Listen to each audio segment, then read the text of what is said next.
Hi, this is Shotgun Tom Kelly, and now that I have your attention, you wanted to be close to him in the dugout during his impressive 15-year Major League career because he was always watching, listening, and looking for an edge. Now, Kurt Bavacqua brings that edge to Dirty Kurt's Dugout, where you can listen, watch, and be a part of the most honest, informative baseball show available today. Now, here's Kurt. Hey everybody! Hey, you got to listen to me out there. I mean, I don't know what's going on when I leave town, and proverbial crap hitting the fan. But this is the second time in the last couple of years that something like this has happened. The first time I went out of town and COVID hit, and I go out of town last week. I don't have to tell you what happened last week here in San Diego. The Tatis news hit the wires, and we'll be talking about that with my guest today, Shea Hillenbrand, former Major League All-Star, former Major League player. But before we get to Shea, I want to thank Cindy and Tony out there for their continued support of our show at Hacienda Casablanca. If you're in the area out in El Cajon, even if you're not, it's worth the short drive, 700 North Johnson in El Cajon. And, of course, our good friend down at your neighborhood Chevron dealers, Tom Drake, Lacema Oil. I'm giving this card away, and I'll tell you the question later. It's got something to do with last week. So if you listened up, it's a good thing. If not, you might lose a $100 gift card. And you know what? If you've won before and you get the answer right, you're going to win it again. The one thing I want to do before we get started this week, and I thank everybody for chiming in here. I'm going to get to Keith's comments after we start with Shea, but I want to thank my buddy Dennis Gilbert for coming on the show last week. Had so many comments and requests to have Dennis back on the show just because of the content that it almost looks like we're going to have to do that. I mean, it's fine with me. I love Dennis. If you're joining us for the first time and you don't know who Dennis is or you didn't hear the show last week, he's the agent that negotiated Bobby Bonilla's contract. Yeah, that one. That contract pays $1.2 million every July between 2001 and 2035. He told us about how he negotiated that contract. That's not the question. So don't think that it is. But I wanted to thank Dennis, and I know all of you had a lot of comments and questions about Dennis being on the show, so he will be back. Our guest this week, Shea Hillenbrand, former Major League All-Star for 6 different clubs. He matched the amount of clubs I played for. But from 2001 to 2007, the B-Sox, Giants, teams like that, the Blue Jays, where you can see his picture in the back. Shea, welcome to the show. I appreciate you coming on. Yeah, thank you very much for having me. I'm excited to be here. So let's go back to 2003 for a minute, because I saw on Baseball Reference there was kind of an oddity in there. At least it caught my eye as an oddity. I'm sure you can explain it out where it's no big deal. But I look at stuff like this and I go, what happened there? You spent 10 at-bats, 3 games in AAA after having 2 good seasons with the Boston Red Sox. So I'm just presuming that it was some type of injury and you worked your way back up to the big club. Is that correct? In Boston or Arizona? I don't know the answer to that. That's what I'm asking. Yeah. So I got traded in May 29th, 2003 from Boston to Arizona. I went to high school and thereafter junior college and currently still live in Arizona. So kind of like a hometown coming and that sort. But yeah, so I got traded, and then I pulled or strained an oblique about a week after I got traded, and I spent a little bit of time down in AAA. Yes, rehabbing. So, yeah, right. So, I mean, that's what I figured. I mean, there's no other reason to send you down other than the rehab. So you got traded to Arizona first, and that's when you went to the Arizona AAA team. Yes. Okay. The way they had it listed on Baseball Reference, it almost looked like you went to the Arizona AAA team before you got traded to Boston. If I would have read into it a little bit more, I probably could have answered my own question. No, that's all right. So let's jump to good years in Boston. That must have been fun for you. And then I'm sure that you enjoyed coming home to Arizona. Is there a particular place you enjoyed playing the most? Well, a Major League Baseball player, it's always a place that pays you the most, right? That's an inside joke between players, but I was fortunate enough to be drafted by the Red Sox, and then I spent 5 years in the minor leagues, and I was player of the year 3 of the 5 years, giving myself a chance to play and make the opening day roster in 2001 with the Boston Red Sox. I was actually the first guy to jump from AA to the major leagues for the Red Sox since the 1970s, so 30 years. And the player after me that did that was Jackie Bradley Jr. He was just designated for assignment by the Red Sox. But playing in Boston, man, it's in my blood. It's a hard-nosed town. You know how it is there. And I was that type of player. I played very hard. I took very seriously everything I did. I knew when I got booed, I was supposed to get booed. I made an error. It didn't come through. But not many times did I ever think that they booed me for my effort or my character or anything of that sort. So playing for the Red Sox, that was actually a home run home run shot right there. But it was amazing getting to play with Pedro, Nomar, Manny, Big Papi, Veritek, like all the guys. I was with the original regime, kind of like the dirt bags right before they won the World Series. So unbelievable place to play. I still have contact with the fans there, and Boston will always be near and dear to my heart. Well, and me too. My first major league game was played at Fenway Park in Boston against some other players, but it still will remain with me a really special place. Hey, let me ask you something. 2007, kind of a weird year for you. Tell everybody how 2007 went and what actually happened with the changes that were made with your career in 2007 by moving from a free agent club to other clubs. Yeah, that's a good question. I haven't been asked that question before. So, like I said, I loved staying in Boston. I wanted to play my whole career in Boston. I was actually the first guy that Theo Epstein ever traded. They traded me to Arizona for Byung-Hyun Kim, that sidearm closer, because I was pretty much the only guy tradable on that roster. And then after that, shortly, Nomar Garciaparra went to Chicago with the Cubs at the trade deadline. So that was like my first big setback, defining moment. Was like I hit really hard with that. I loved Boston, didn't want to leave there. But fortunately, came to Arizona, spent year and a half here, and then traded to Toronto again. And then through that process, I was an all-star for the Jays. And then I had a scuffle with John Gibbons in the clubhouse, as everybody knows. It's all over the internet. And my career just spiraled after that. I had everything just like you, walking in the clubhouse. I had a hitting coach, a fielding coach, a videographer. We have doctors. We have orthopedic surgeons, massage therapists. We have a chef in the kitchen, all that stuff to work on the performer, Shea Hillenbrand. But when I left the field each and every night, I didn't have anything. And I didn't really listen to anybody. So I was empty.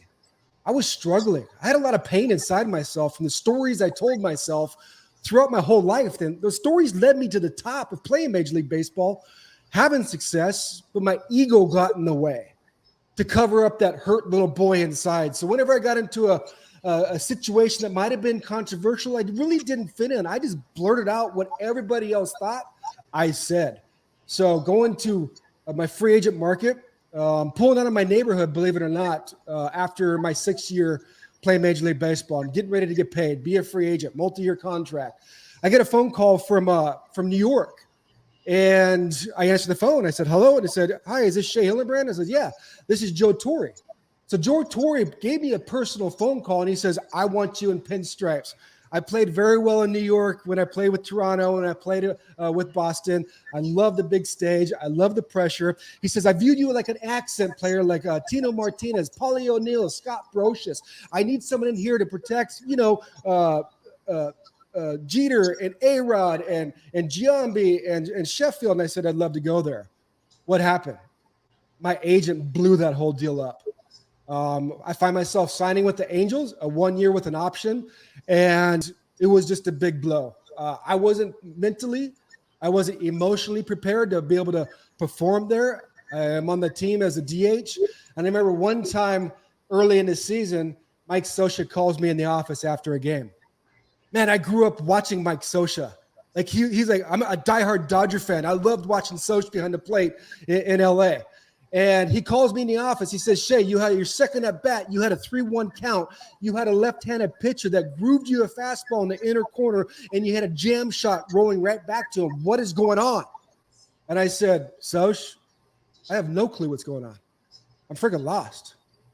See, when I got into these confrontations and when I couldn't handle the pressure of Major League Baseball, that pain inside me was so great that I couldn't perform. I lost myself to the shuffle, and I attached my identity to what I did. And this is what so many Major League Baseball players do. They attach their identity to what they do, and all of a sudden you're riding this roller coaster. One night you're up, one night you're down. I played every day, so whether I did good or did bad, I couldn't separate those at-bats. I lost everything, and I actually just walked away. I quit in the prime of my career, leaving potentially $50 million on the table to pursue my second childhood dream of owning a zoo. So I go from Major League Baseball and I bought a zoo in Gilbert, Arizona. Go get that. You still have the zoo? I got divorced. So I lost that too, bro. People have to be doing the same thing that I'm doing right now, on the edge of their seat, just listening to every word, because you don't hear this honesty coming from a professional athlete, especially someone that's, reached the pinnacle of his career and has been at the top and talks about the downfall of how it happened. And I have to be perfectly honest with you. I knew nothing about that. Good. As a matter of fact, I was going to ask you about the Gibbons deal that you said was all over the internet, because I didn't even know anything about that. And I get into stuff. I mean, I look at stuff, and when I see little tidbits here and there, I'll jump into it, because, I like controversy sometimes. I love it. Can you talk about that a little bit? Absolutely. The Toronto situation. I'll be more than happy to talk about that. There was a period of time where I couldn't talk about it because I was ashamed. I was guilt-ridden. I was so many regrets, so many resentments, so much.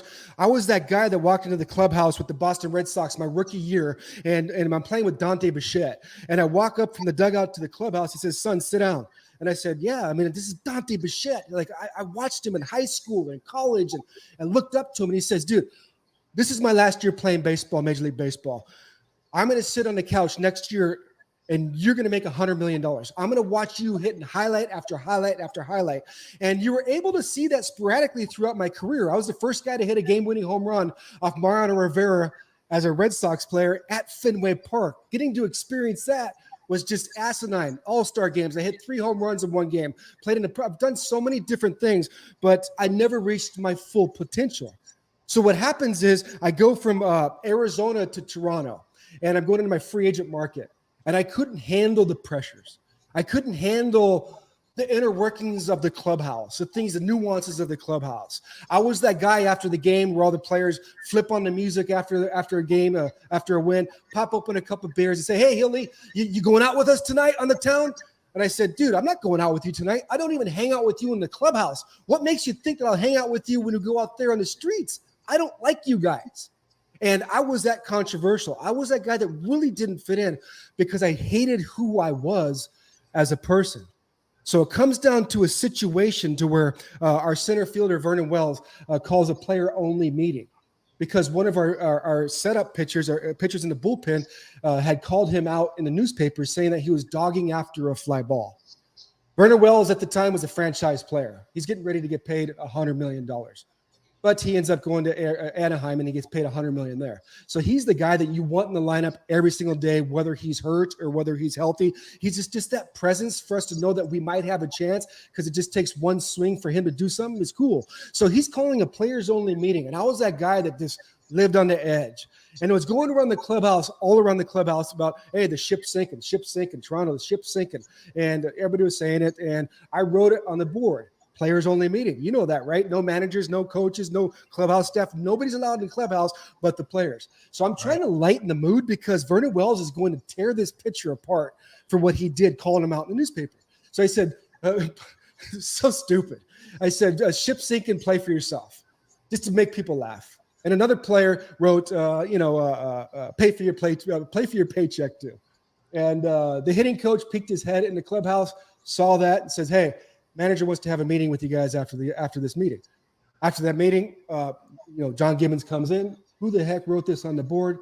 I did, whatever. And then we had, it wasn't a scuffle, but he really tore into me, rightfully so, trying to take back control of his clubhouse, because you can't be a player trying to ruin the chemistry, all the energy in the clubhouse. It just doesn't jive.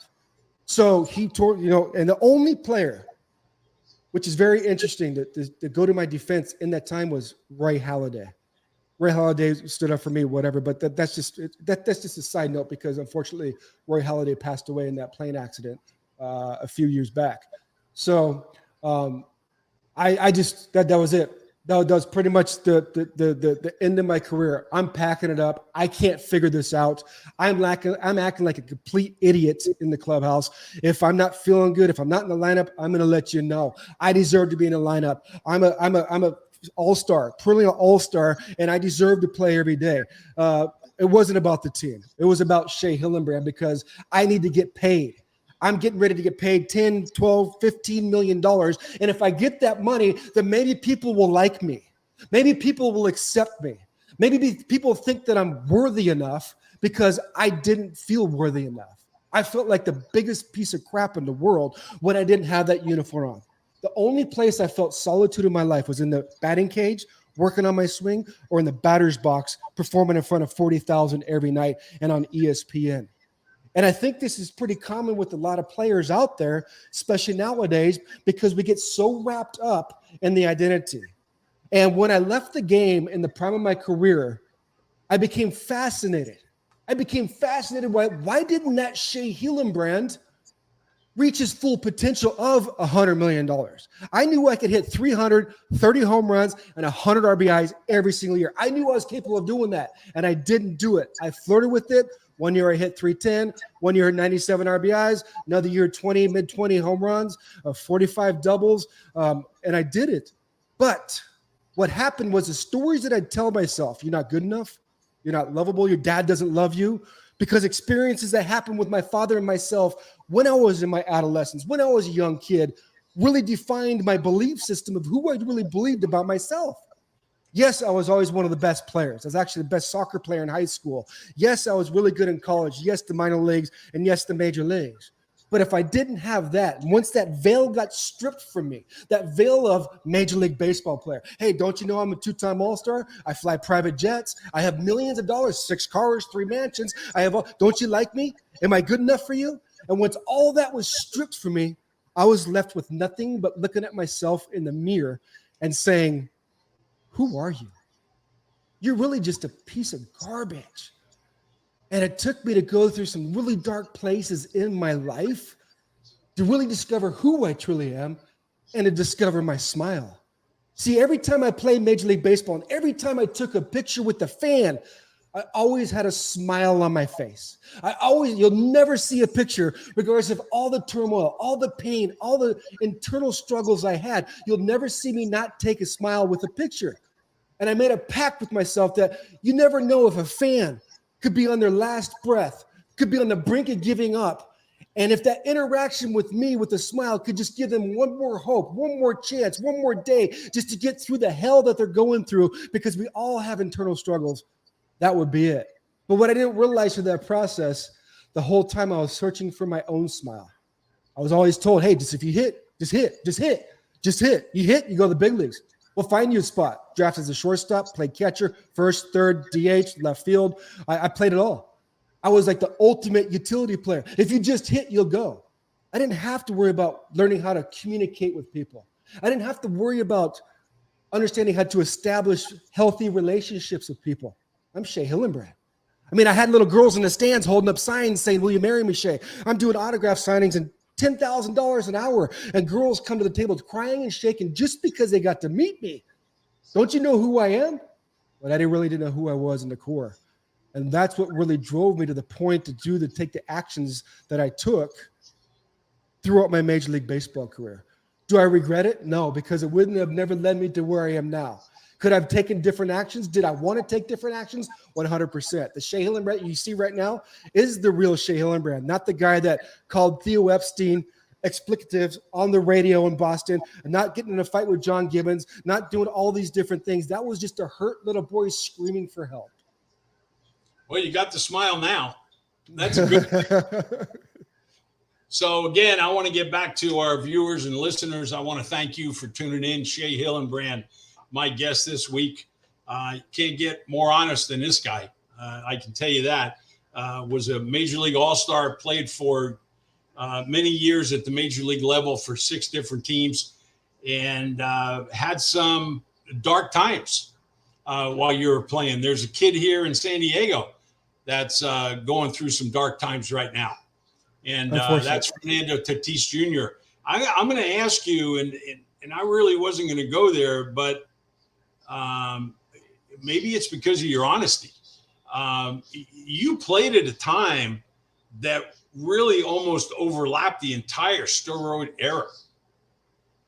Yes. From 96 I was or heavy so. into the steroid era. Yes, I was heavily in that mix. Exactly. And I'm not saying you did them. I'm just saying you were there during that time. Mm-hmm. And you were there when Major League Baseball turned its back on it. And you were also there when they clamped down. We got a kid here in San Diego that is crying foul.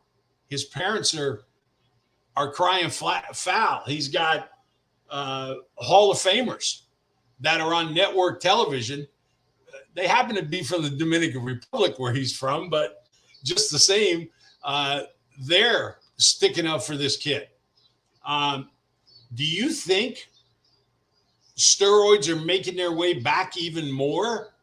Or do you think this is just an isolated situation? That's a good question. And I'm kind of on the outside right now. I'm not really heavily into the game. I'm really focusing on helping athletes win in every area of their life and find success with fulfillment through that process. But to give you an answer from my experience, and it could be true, it could be not be true or what, but steroids have never left the game. They're still in the game. And some guys know how to play the game and understand how to play it really well. And some other guys get loose on it. And sometimes those guys get caught. I played with a couple guys that got caught, and I knew exactly what they were doing. I knew exactly how they were doing it. And it's unfortunate because there was a huge revitalization in San Diego. San Diego is a challenging place to play. You're in San Diego, man. It's chill. It's the beach. It's the ocean. It's right, like, it's so beautiful. And there's some history there. And you could see, I don't know if it was last year or the year before, Machado and him got into something in the dugout. They got a little confrontation. So there was some rift there. Then they trade for Soto. I mean, there's a huge investment. So all I could say is there's one guy that I know very strongly that worked his way through that and was successful afterwards, and that was Jason Giambi. And Jason Giambi did that. He got caught in New York right after he signed that really big contract. And he came out and says, you know what? I did it. I made a mistake. I'm going to make an adjustment, and we're going to move forward. And then after, I have the goosebumps right now because he was accepted after that. He's one of the most amazing guys in the game. He's amazing guy. I don't know Tatis. I played against his father. They come from a different area. The reason why they play the Latin players is different. The meaning behind that is different than American players. So I can't speak for him or speak against him, but it's extremely unfortunate because he is a really, I mean, he's one of the faces of the MLB. So we'll see how this plays out. Well, his father's saying that it's a catastrophe for the game. I think Senior needs to just sit back in his house in the Dominican and clam up for a little while, because he's certainly not. It is a catastrophe for the game. It's a huge blow for the game, because one of their perennial players got caught with PEDs. So it just sucks because he's so young still. I mean, he's got 10, 15 more years easily in his career. So we'll see how it pans out. So you were talking a couple of minutes ago before I let you go about really not being in the game. My next question to you was, is there anybody that's sitting in the shadows right now that you think is going to make a move between now and the end of the year? Because the races are starting to really fire up right now. And I know some clubs are making moves. I don't know. You think that Minnesota would, move Correa, because I don't think he's coming back as a shortstop. New York's. I love the media around New York. Oh my gosh, they're falling apart. The wheels are coming off. It's just a big market area, and I'm so glad I didn't play in the social media era. I don't think I would have survived with the way I played and carried myself. I would have been a very great brand. Very entertaining, but Boston, New York, you never know. You never know. People get creative behind the scenes, and all I ever say is whatever you think's going to happen or should happen. We would always say it in the clubhouse. Whatever you think moves we should make or not make, or do this or do that. It seems like the organizations do the opposite. So whatever you say, it probably won't come together anyways. Hey Shay, I want to thank you a lot. I'm going to follow up and send you out an email. I want to chat with you about something off camera, and if that's okay with you. Absolutely. Good luck with your motivational speaking. I can see you're great at it. You've got a story to tell, and it's interesting. So thanks for taking the time. I want to thank everybody for watching Shay and I. I'm not going anywhere, folks, but we're going to talk about the National League West standings, what there are of them, and what the wild card situation looks like in both leagues. So we'll be back with that right after Shay leaves. And again, Shay, I want to thank you again. Let's come on again, and we'll check up with you and see what's up. Sounds good, brother. Thank you so much for having me. All right, you got it. Good luck. Good luck with the zoo. I love that. Shay Hillenbrand. Boy, that guy was a heck of a player. And he sat right in front of you and told you that he created a lot of the reasons that he was out of the game as quickly as he was. He was around in the big leagues from 2001 to 2007. And when you get a guy that puts up the numbers that he put up and didn't play past his free agent year, you kind of look at that and you go, I wonder what happened. You think maybe he got injured, but he was sitting there telling you that he messed the deal up. Good for him. Hey, everybody.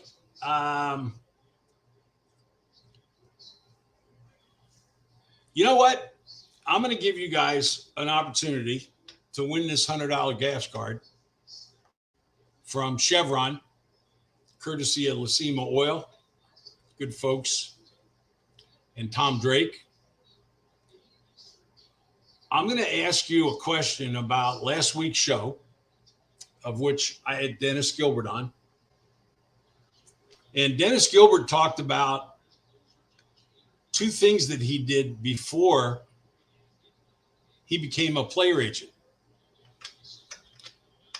If you can tell me those two things, you're going to win yourself a $100 gift card from Chevron, your neighborhood Chevron dealers. I also want to thank, well, you've got a chance, Tony and Cindy over at Hacienda. You know what I'm going to do? I'm going to send the winner out a gift card to Hacienda so they can go over and see Tony and Cindy and tell them that Joe and I sent you, and then they'll smack you and take the gift card away. Hey, Jimmy Driscoll, there's another former major league player up in the you're in the Northeast, right? I think. Good. Boy, Shea Hillenbrand is what an open and honest guy. And I could have sat there and listened to him for another 15 or 20 minutes, but I know we only got a few minutes with you folks, and he didn't want to take up any more of his time. I know he had planned on about 20 or 25 minutes. It was nice of him to stay as long as he did. New Hampshire. Jimmy Driscoll's in New Hampshire. They probably talk like Boston. So remember what I said. The first person that comes up with the answer on the two professions that Dennis Gilbert had, or the two things that he did before he became a player agent and negotiated that contract for Bobby Bonilla. That's a pretty good clue on one of the things that he did. Let's take a look real quick at the National League and American League standings. See if I know I put Joe on the spot real quick. So I'll try to read him off my phone. See, there he goes. He's quick.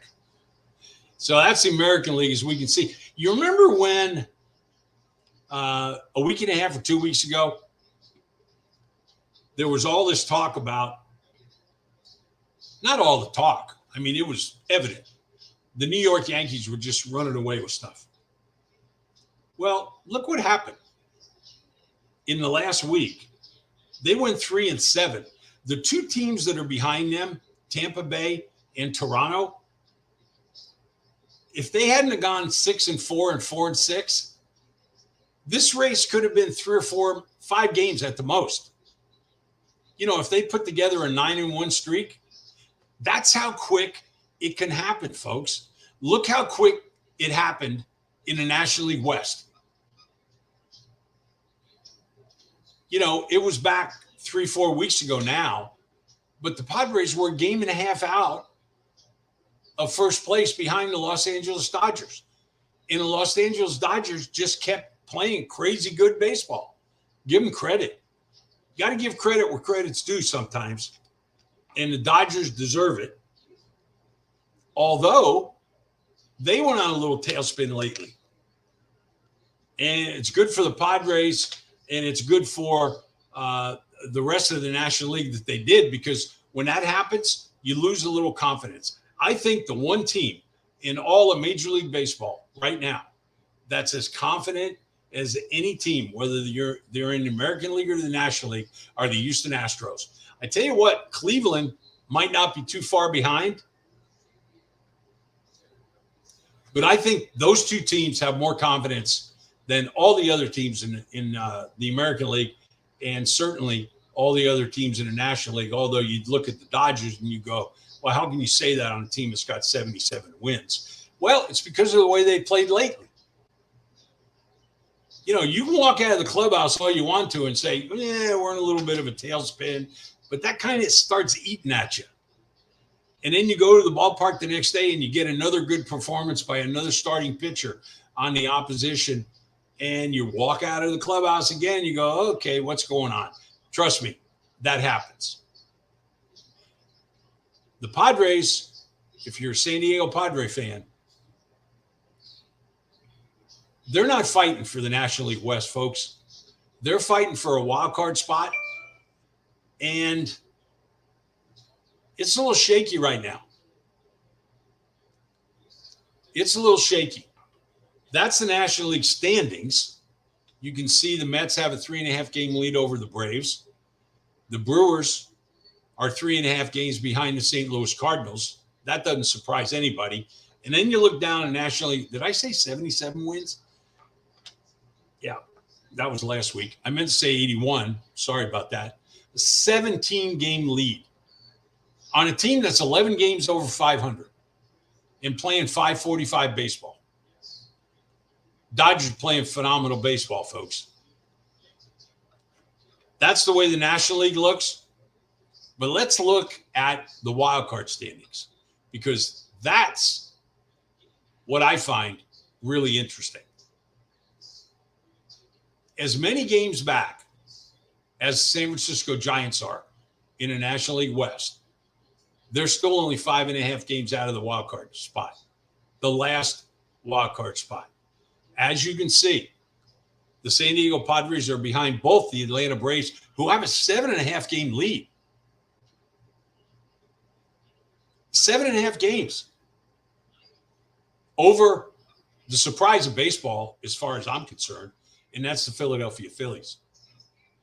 I never thought that the Phillies would be sitting 13 games over 500 at this time of the season, but what do I know? You know who I thought was going to be better? The Miami Marlins. And they will be a better ball club in the coming years.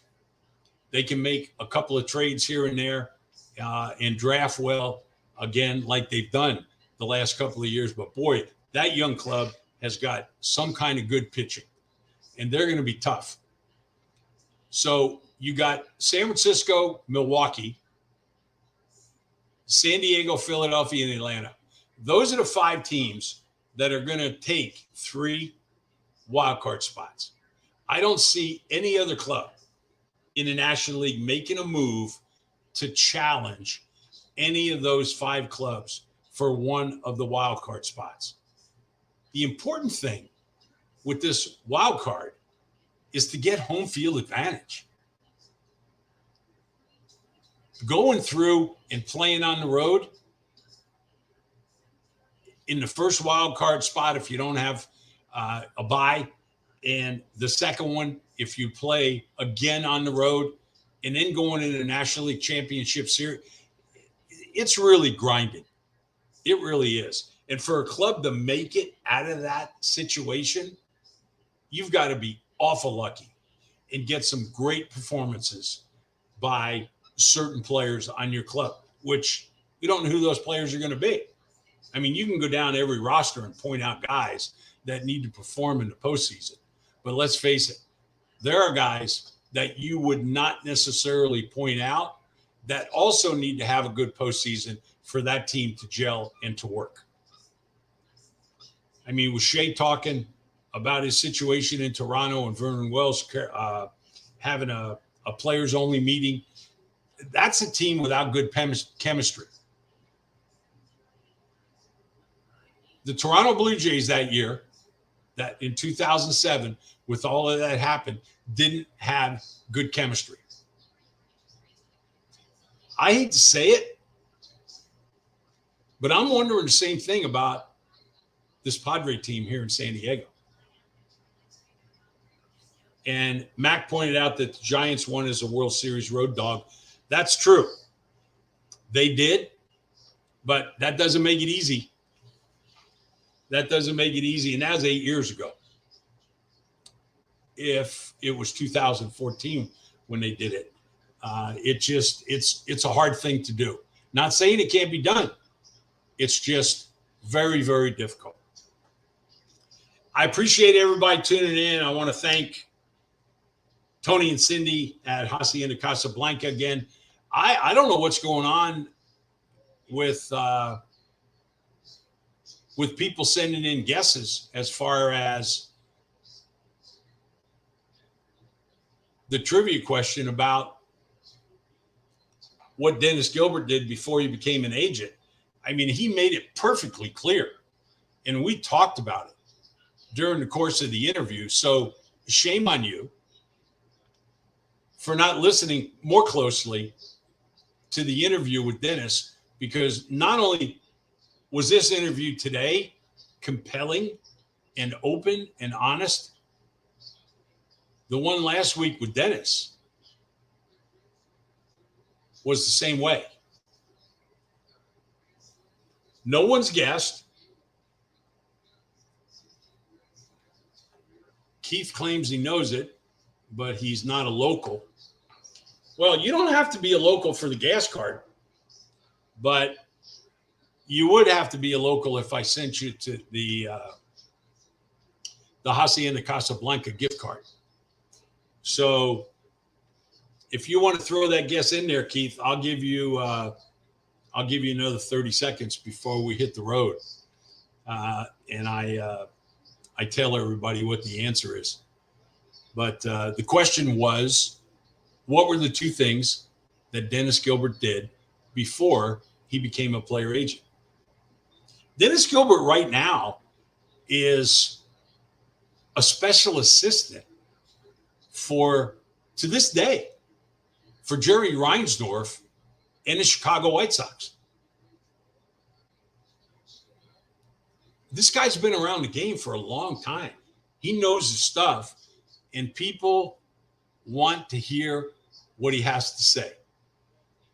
Terrence Morgan, wow. That's a true story. Insurance agent, minor league baseball player. Dennis was originally a minor league baseball player. And he still is an insurance guy. I don't think he practices every day, but I think he's still in it. That is how they were able to put that deal together with Bobby Bonilla. Whenever I ask Dennis about that deal, all he says to me is, think insurance. Well, guess what? I'm going up to visit with Dennis Gilbert within the next couple of weeks. And it doesn't matter, Terrence. I know you've won before, but you won again, buddy. So I'm going to send you the Hacienda gift card along with the Chevron card, and we will send your address, Terrence, to producer Joe. I don't think I put it in my phone, but I hope your favorite team wins. I think the Padres are struggling right now. I really don't know what to tell you about their offense. Maybe David Ring knows. He's the guy in the comments that put a little fire next to his comment. He runs a pretty good baseball academy here in San Diego. He knows his stuff. I'm sure he has an opinion on what's wrong with the Padres, but don't we all? Except me. I got to tell you, I go like this every night, and I wonder what's going on. I will say one thing. They need to put out a lineup and leave it there. At least 75% or more of the time. Sure, everybody needs to get in. The extra players, trust me, I appreciated this when I was a player. The extra players need to play, but there can't be a different lineup almost every single night. It just doesn't work. And I know the Dodgers did it for a couple of years where they were throwing guys in there. But how many world championships have they won? So I'll leave it at that. You can't throw a different lineup out there almost every single day and expect to get consistent results from it. It just doesn't work that way.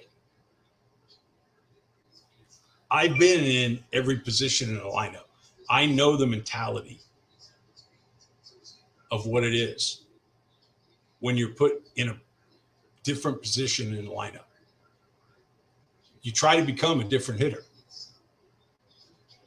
And don't tell me players don't think that, because that's bull. They do.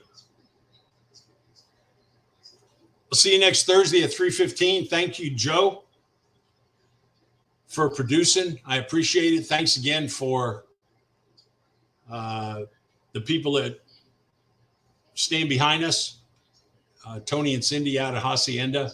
I want to thank Shea Hillenbrand for intriguing interview.